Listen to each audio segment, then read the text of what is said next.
시간에 이어서 오늘 마가복음 11장 11절부터 19절 말씀까지 보겠습니다.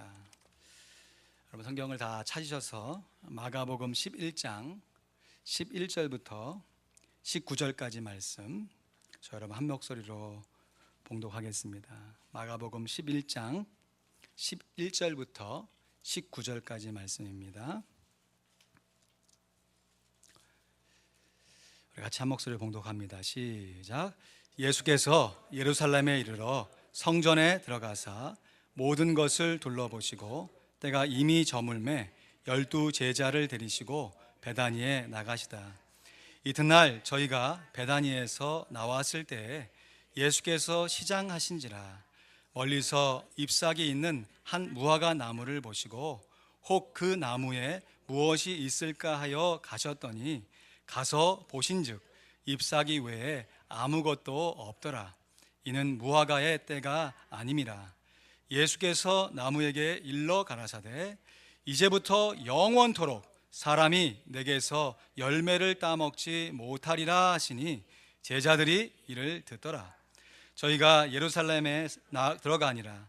예수께서 성전에 들어가사 성전 안에서 매매하는 자들을 내어 쫓으시며 돈 바꾸는 자들의 상과 비둘기 파는 자들의 의자를 둘러 엎으시며 아무나 기구를 가지고 성전 안으로 지나다님을 허치 아니하시고 이에 가르쳐 이르시되 기록된 바 내 집은 만민의 기도하는 집이라 칭함을 받으리라고 하지 아니하였느냐.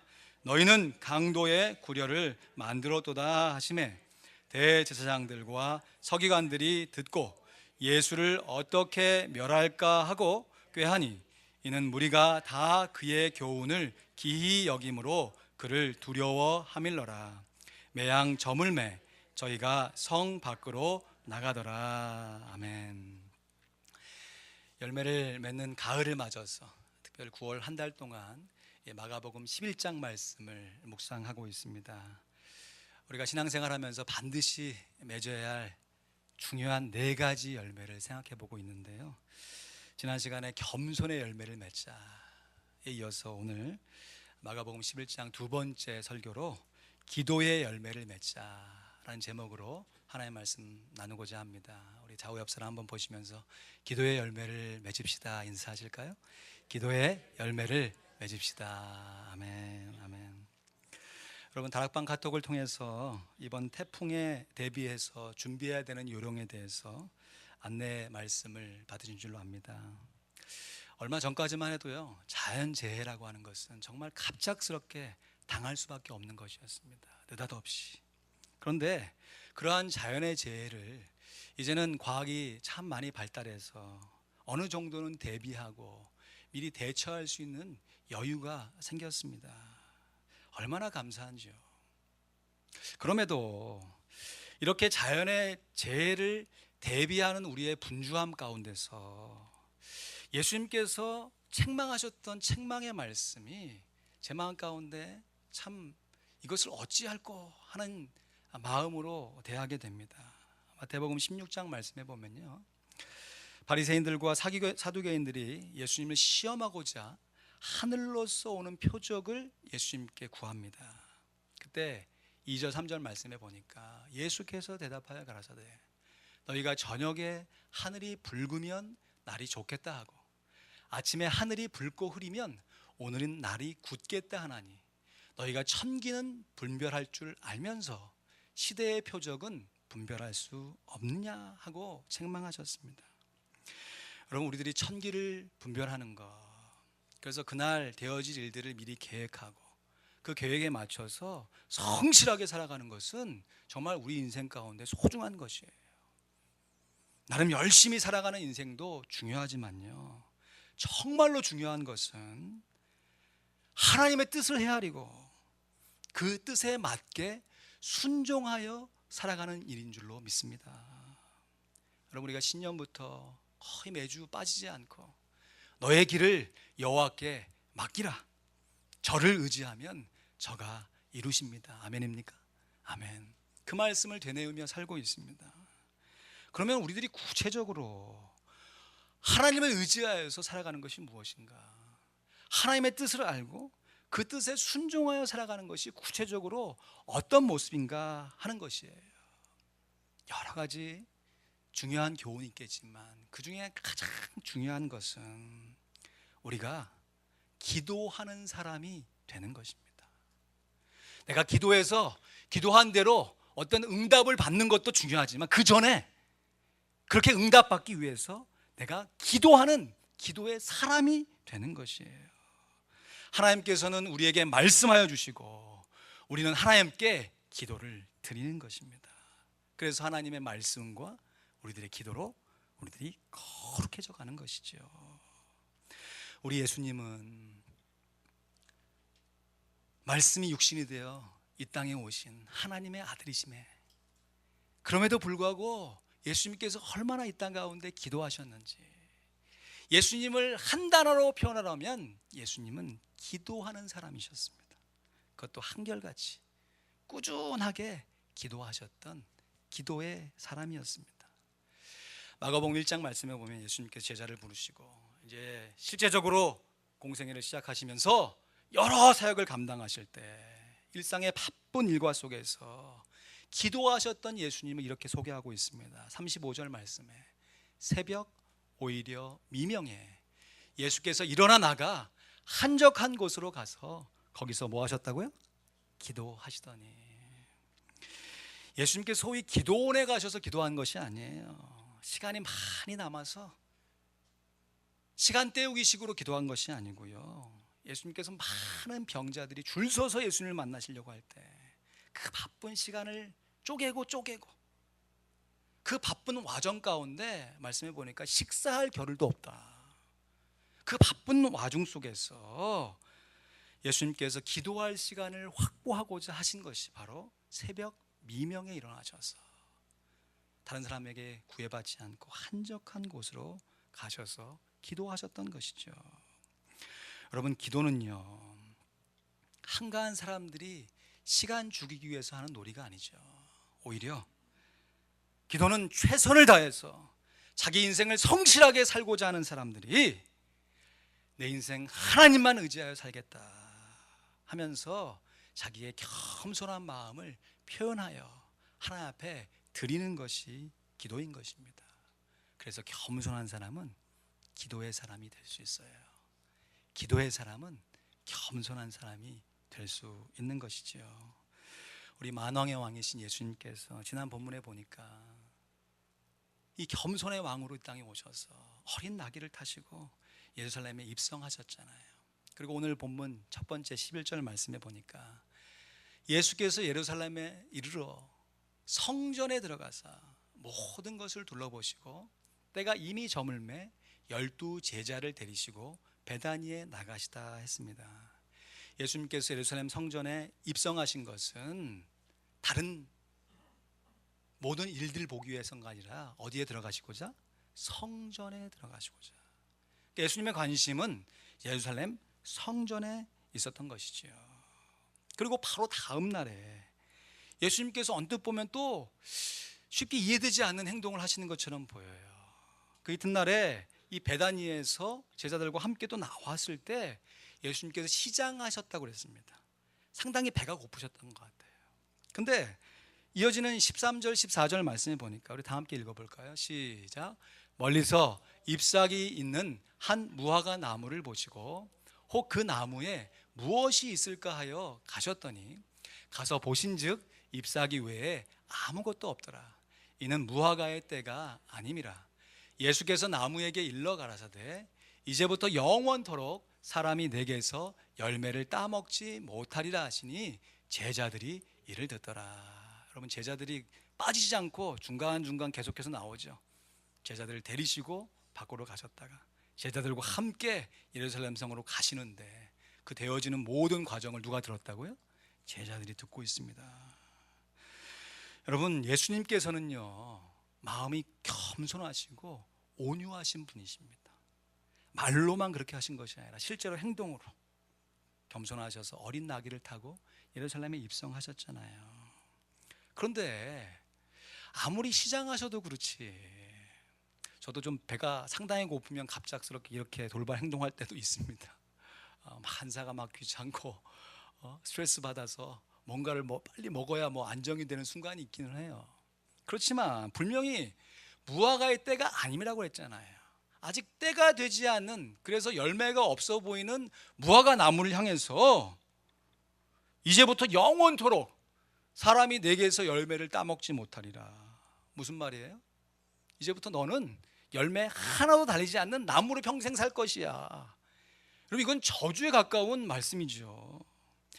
우리 예수님께서 평소에 보이셨던 예수님의 온유하고 겸손한 모습과 좀 동떨어져 보입니다.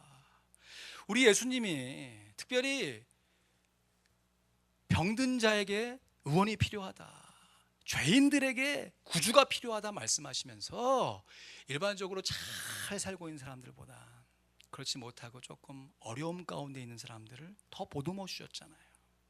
그러면 평상시에 예수님 모습이라면 제철이 아닌 무화과 나무 같으면 좀 기다려 주신다거나, 아니면 아직도 열매를 못 맺고 있니? 하면서 안타깝게 여기면서 그때도 기적을 베푸셔서 열매를 맺게 하시거나 이런 식의 모습을 보이셔야 되는데, 평소에 예수님의 모습과 정반대되는 것 같은 모습을 행동으로 보이시고 계신다는 거예요. 사랑하는 성도 여러분, 우리 예수님은요 절대로 도적이나 깡패처럼 함부로 기분 내키는 대로 행동하시는 분이 아니십니다. 요한복음 10장 10절 말씀, 우리 지난 시간에 한 번 더 읽죠. 시작. 도적이 오는 것은 죽이고 멸망시키려는 것뿐이요 내가 온 것은 양으로 생명을 얻게 하고 더 풍성히 얻게 하려 함이니라. 아멘. 우리의 목자가 누구십니까? 살아계신 하나님 아들, 그의 보내신 자 예수 그리스도인 줄로 믿습니다. 예수님께서 목자시니까 우리는 뭐예요? 그분이 돌보시는 양이죠. 사람을 양으로 비유해서 얘기하시는 거죠. 예수님께서 이 땅에 온 것은 양으로, 우리들로 생명을 얻게 하는 것에서 끝나는 것이 아니라 어떻게 한다고요?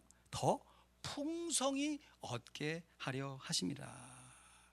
그럼에도 오늘 본문에 보면 제철이 되지 않아서 열매가 없어 보이는 무화과 나무를 향해서 평소와는 다른 모습으로 저주까지 하시면서 예루살렘에 다시 들어가신 이유가 도대체 무엇이었을까요? 이는 예수님께서 예루살렘에 들어가셔서 첫 번째 행하셨던 일들과 서로 연관되어 있는 것이에요. 다시 말씀드리지만 예수님께서 예루살렘 성전에 입성하신 것은 예루살렘 성전에 관심이 있으셨기 때문에 그래요. 입성하시자마자 성전을 둘러보시고 날이 지니까 다시 예루살렘 성에서 나오신 것이죠. 그리고 다시 들어가셔가지고 가장 먼저 하신 일이 뭐냐, 15, 16절 말씀에 보니까 저희가 예루살렘에 들어가니라.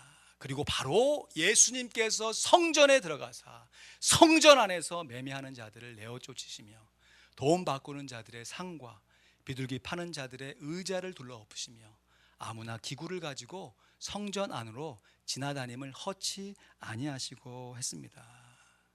예수님께서 유월절 어린 양이 되셔서 십자가에 달려 돌아가셔서 우리 모두의 죄악을 말갛게 사해 주신 줄로 믿습니다. 예수님이 유월절 어린 양이라고 하는 것은 실제로 유월절 절기에 십자가에 달려 돌아가셨다는 것이에요.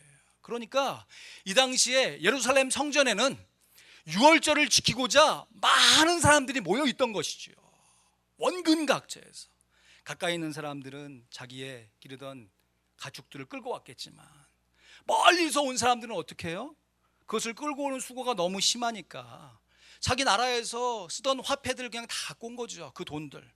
그리고 재물을 사야 되는데 예루살렘 성전의 종교 지도자들이 그 재물을 곧바로 사지 못하게 만든 것이, 다른 나라 돈은 반드시 이스라엘 나라 화폐로 환전해서 그 환전한 돈으로 재물을 사게끔 제도적으로 만들어 놓은 것이에요. 그러니까 먼 곳에 온 순례자들의 입장에서 보면 2중 3중의 비용을 지불하는 것이에요. 멀리서 온 자기 경비 들였죠. 그리고 곧바로 재물을 사면 되는데 환전해가지고 또 그 값을 또 치러야 되는 것이죠.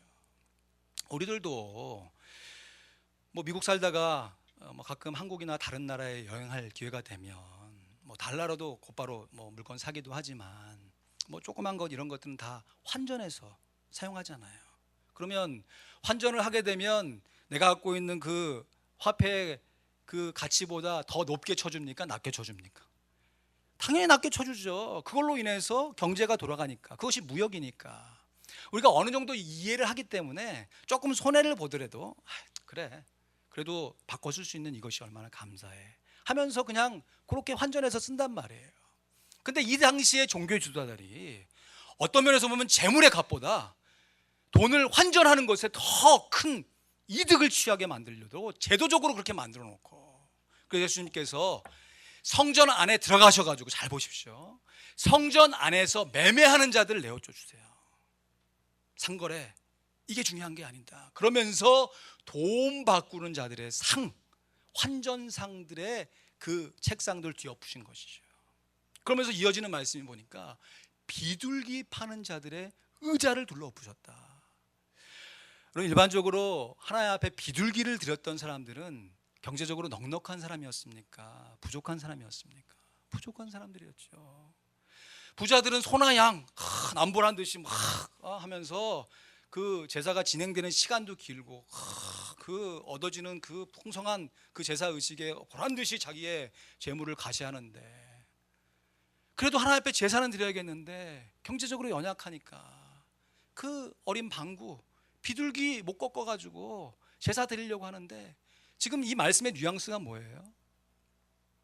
지금 종교 지도자들이 오히려 더 경제적으로 가난한 사람들의 호주머니를 털고 있다고 하는 것이죠. 예수님께서 비둘기 파는 자들의 의자를 둘러엎으시면서 소위 말하는 성전 청결의 사건을 통하여서 성전 안의 매매를 일시적으로 중단시키고 계신 거예요.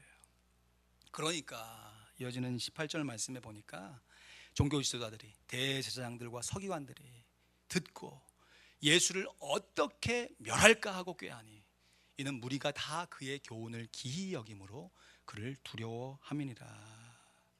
이 당시에 종교 지도자들이요, 성전에서 매매를 금지시키는 예수님의 모습을 보고 받고서 어떻게 예수님을 멸할까, 어떻게 하면 예수님을 죽일까라고 작당했다는 것이죠. 사실 따지고 보면요, 예수님께서 십자가에 달리시게 되는 결정적인 사건의 계기를 주게 되는 것이 바로, 따지고 보면 오늘 본문에 기록된 예수님의 성전 청결의 사건인 것이에요. 예수님께 성경 청결을 하셨기에 평소에도 예수님을 안 좋은 눈으로 바라봤던 종교 지도자들이 이 사람은 살려두면 안 되겠다 라고 작당을 하고 공모해가지고 예수님을 죽이게 된 것이죠. 그렇다면 여러분, 거꾸로 뒤집어서 생각해 보시죠. 예수님께서 이렇게 행동하시면 종교 지도자들이 자기를 죽일 것을 예수님이 알으셨을까요? 모르셨을까요? 아셨죠. 그러니까 예수님께서는 지금 자기의 죽음을 각오하고 성전 청결의 사건을 행동으로 옮기신 것이에요. 보통의 각오가 아니신 거죠. 이제 내가 십자가에 달려 죽어서 이 온 인류의 죄악을 사할 것인데 그 사건의 계기를 내가 성전 청결로 만들리라. 그리고 바로 이전에 무화과 나무를 저주하셨던 사건 역시 예수님께서 성전 청결을 하셨을 때 그 각오로 무화과 나무를 저주하셨다고 보는 것이 자연스럽죠.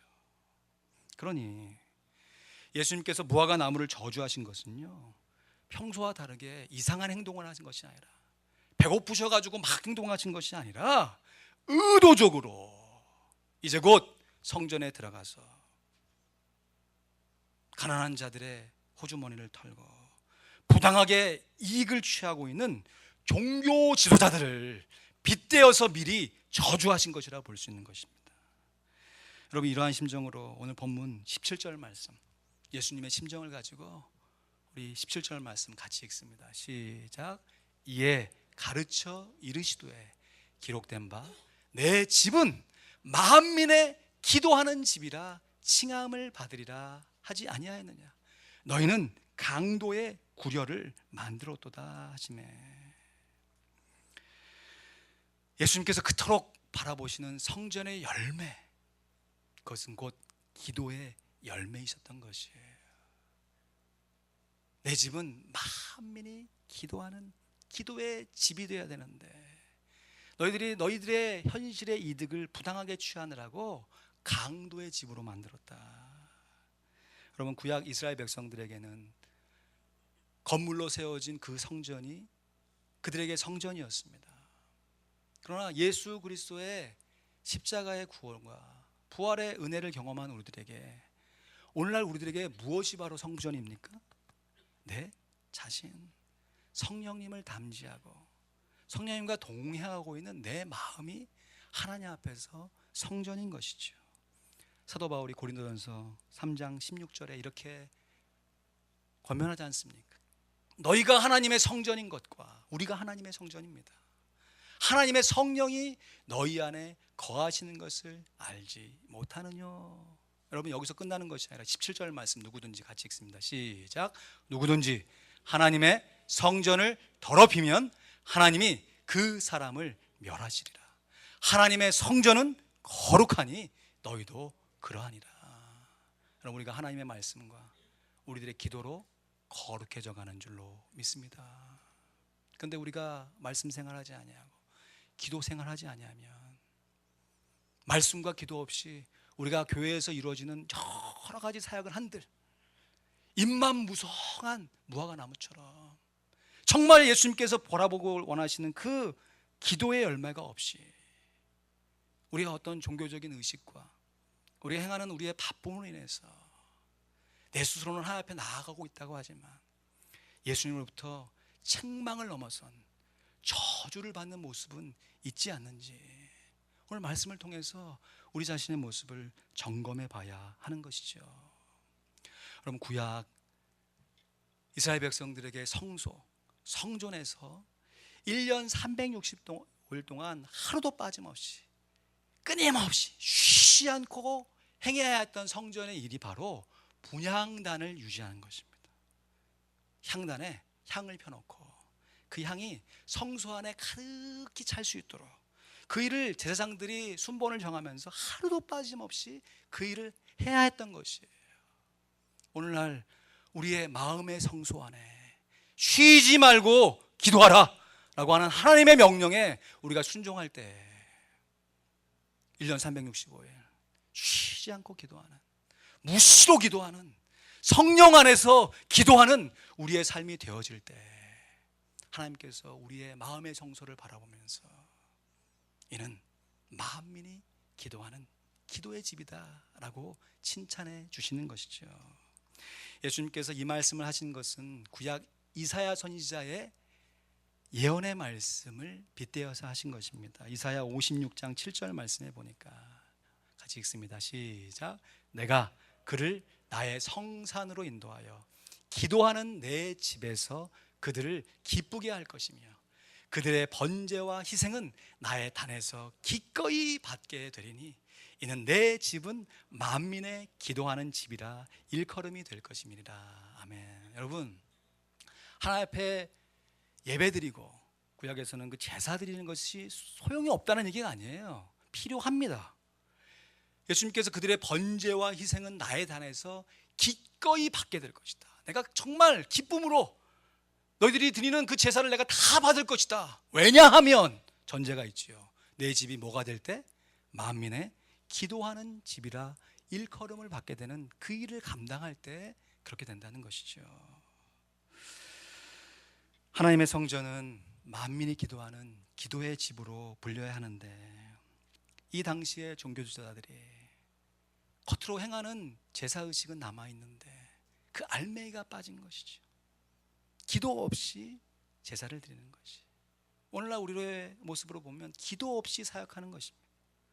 기도 없이 열심히 사는 것이에요. 여러분, 인생을 열심히 사는 것이 소용없습니까? 하나님 앞에 예배드리는 것이 소용없나요? 왜요? 그 일을 위해서 우리가 일주일 동안 열심히 살고 일주일에 하루는 주일을 날을 정해서 하나님께 예배하고 있지 않습니까? 그런데 예수님께서 우리의 삶의 모습을 보면서 혹 기도 없는 열심, 기도 없는 예배가 될 때 예수님께서 책망을 넘어 저주에 가까운 말씀을 하신다고 하는 것이에요. 기도의 집이 강도의 집이 될 수 있다고 하는 것이죠. 앞뒤 사건을 서로 종합해 보면 이렇게 풀어볼 수 있습니다. 예수님께서 예루살렘 성에 입성하셔서 곧바로 성전에 들어가셨어요. 성전에서 행하는 일들을 쭉 살펴보셨죠. 하나님의 의도에 맞게 성전이 제 기능을 발휘하나 살펴보셨는데 웬걸 그렇지 못한 모습을 보셨습니다. 마음이 안타까우셨겠죠. 근데 날이 지니까 제자들과 다시 베다니로 가셔서 하룻밤을 쉬셨습니다. 짐작컨대 예수님은 참 괴로운 밤을 보내셨을 거예요. 이제 곧 내가 십자가에 달려 죽을 것에 대한 염려 아닌 하나님께 의탁하는 마음도 있었겠지만 실제적으로 이루어지고 있는 예루살렘 성전에서 되어지는 그 작태를 바라볼 때 예수님의 마음은 결코 편치가 않으셨을 것입니다. 그리고 그 다음날 아침에 예수님께서 성전에서 행하실 그 각오를 가지고 예루살렘 성으로 들어가는데 길가에 무화과 나무가 있는 거예요. 그래, 너에게는 혹시나 내가 원하는 열매가 있지 않을까. 다가가셔서 열매를 따길 원하셨지만 제철이 아닐 뿐만 아니라 철이 되어서 익은 열매뿐만 아니라 아직 그 열매의 처음 그 시작부터 보이지 않는 무화과 나무를 보면서 그 무화과 나무를 저주하셨던 것이죠. 잎만 무성한 무화과 나무와 겉만 화려한 예루살렘 성전의 모습이 서로 똑같이 닮아 있었기 때문인 것이죠. 그러므로 예수님께서 무화과 나무를 저주하신 것은 비단 무화과 나무만을 저주하신 것이 아니라 정작 작은 열매조차 제대로 맺지 못하면서 기도의 열매가 전혀 없으면서 그저 잎만 무성하고 화려한 무화과 나무처럼 정작 성전의 기능은 제대로 하지 못하면서 기도의 열매를 맺지 못하고 있는 종교 지도자들을 저주하신 것입니다. 사랑하는 성도 여러분, 그래도 우리가 기도하면서 여기까지 온 줄로 믿습니다. 새벽마다 기도하시는 우리 기도의 용사들이 있고요, 주일마다 평일에 함께 모여서 기도하는 중보 기도의 용사들이 있고, 수요 예배라 하지 않고 수요 기도회라 부르면서 우리가 말씀 붙들고 끝까지 계속해서 기도하며 모든 순간 가운데 기도함으로 하나님께 나아가려고 하고 있습니다. 분명히 하셔야 됩니다. 기도의 열매를 맺는 것은요, 내가 원하는 기도의 응답을 받는 그 열매 이전에 그 기도의 응답을 받기 위해서 내가 지금도 한결같이 지금도 꾸준하게 기도하는 기도의 사람이 되어지는 것이에요. 올가을 우리가 하나님 앞에 열매를 맺어 하나님께 영광을 돌려야 할 텐데 우리가 어떠한 열매로 하나님께 나아갈 수 있을까? 기도의 열매를 맺어서 기도하는 사람으로 하나님 앞에 나아가야 할 줄로 믿습니다. 혹자는 그렇게 얘기해요. 목사님, 이민의 삶 정말 바쁩니다. 목사님, 일주일에 열심히 일하고 주일에 한번 나와서 예배 드리는 것이 얼마나 쉬운 일이 아닌지 목사님 경험해 보지 못하였죠. 그럼 제 마음 가운데 솔직히 그렇게 대답하고 싶은 마음이 있어요. 그럼 목사님 하세요. 입장 한번 바꿔놔서 거꾸로 한번 살아보시자고요. 여러분, 우리의 이민의 삶 대동소이하게 다 힘들고 어렵습니다. 근데 거꾸로 정말 한가하고 시간이 많이 남으면 기도 열심히 잘하실 수 있을 것 같으세요? 내게 시간이 많이 주어지면 그 시간을 다 기도와 말씀으로 보내실 자신이 있으세요? 천만의 말씀이요. 바빠서 기도할 수 없는 것이고요, 한가해서 더 기도할 수 없는 것이 우리의 현실입니다. 그런데 예수님께서는요, 그 바쁜 하루의 일과를요, 식사할 겨를이 없으셨다니까요.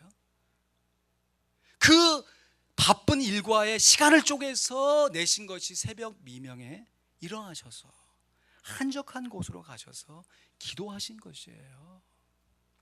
그렇다면 우리가 아무리 바쁘고 분주하고 해야 할 일이 많지만 우리가 할 수 있는 최선을 다해서 시간을 쪼개고 순간순간마다 부족하면 기도에 요청을 해서라도 내가 지금 기도함으로 기도의 열매를 맺는 사람이 되어야 하지 않겠습니까? 바빠서 기도할 수 없는 것이 사실이지만 바쁘니까 더 기도해야 하는 것이 진실인 줄로 믿습니다.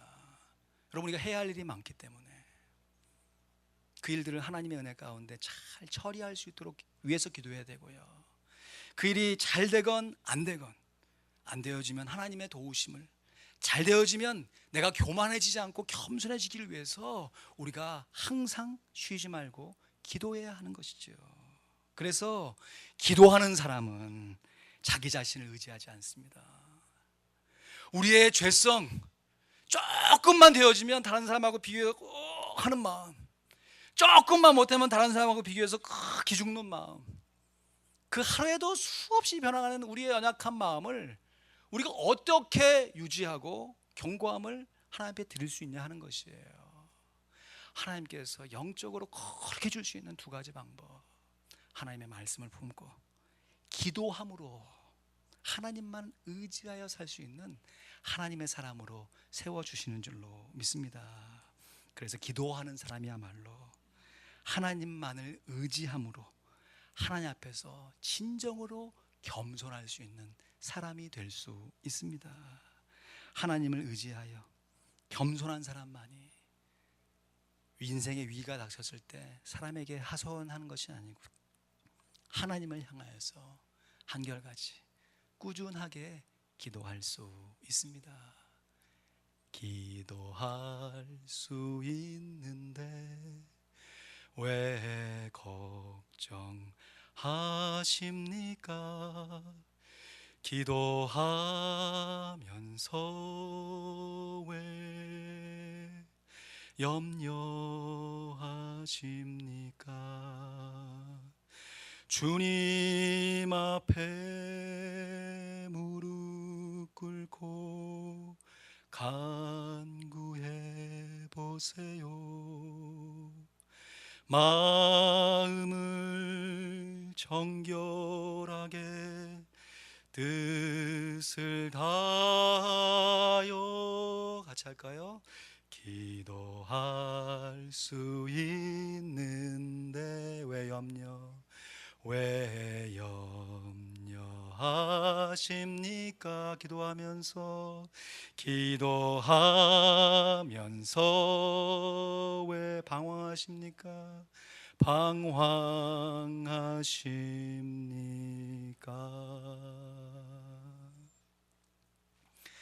예수님께서 이러한 책망을 넘어선 저주를 할 때 예수님께서 제자들과 함께 하십니다. 제자들을 데리시고 성전에 들어가셨다가 제자들과 함께 성전에서 나오시고 다시 제자를 데리시고 성전에 들어가시면서 무화과 나무를 저주하신 그 말씀을 누가 들었다고요? 제자들이 듣더라. 성전에서 상을 둘러엎으시고 과격하게 행동하시는 예수님의 모습을 제자들이 두 눈으로 목격했던 것이에요. 그때는 제자들이 몰랐겠지요. 예수님 왜 저러시나?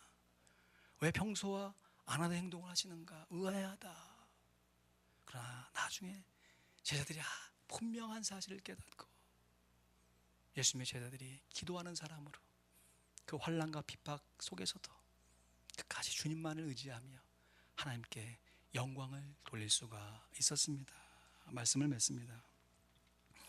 무화과 나무를 저주하신 예수님은 기도의 집을 강도의 집으로 만들어버린 그 당시의 종교 지도자들을 향한 저주의 메시지를 선포하신 것입니다.